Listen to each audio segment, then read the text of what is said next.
سلام، خسته نباشین بچه ها. امروز اینجا داریم خرابکاری میکنیم و بچه هم تا 1 ساعت دیگه میخواد بیا مشغول به کار بشن.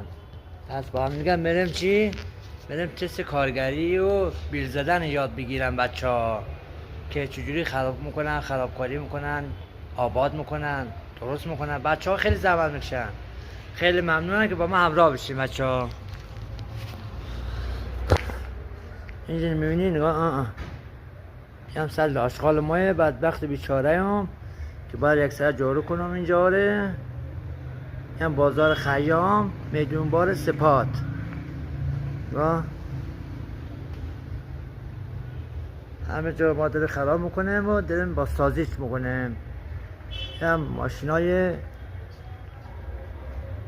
هیئت مدیره ما هیئت مدیره ما خیلی آدم ها خوبی هن، آدم ها باحال. یعنی بازار این مغازه هم که دیشب دادم به اجاره و امروز هم که میخوای بیا درست کنه و به جا در پنجره کنده میخوان در شیشه‌ای بذارن و خلاصه این داخل مبته بازار خیام. هم داخل مبته بازار خیام همش در بازسازی میشه. و شما بچه ها سلام، خسته نباشین بچه ها.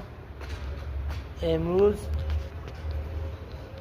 اینجا داریم خرابکاری میکنیم و بچه هم تا 1 ساعت دیگه میخواد بیا مشغول به کار بشن.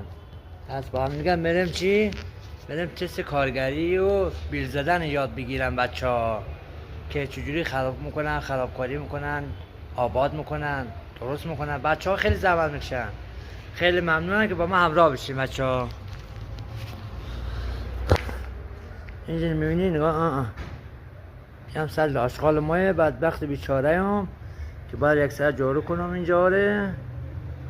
هم بازار خیام میدون بار سپات و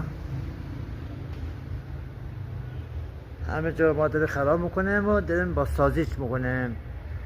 هم ماشینای هیئت مدیره ما هیئت مدیره ما خیلی آدم ها خوبی هن، آدم ها باحال.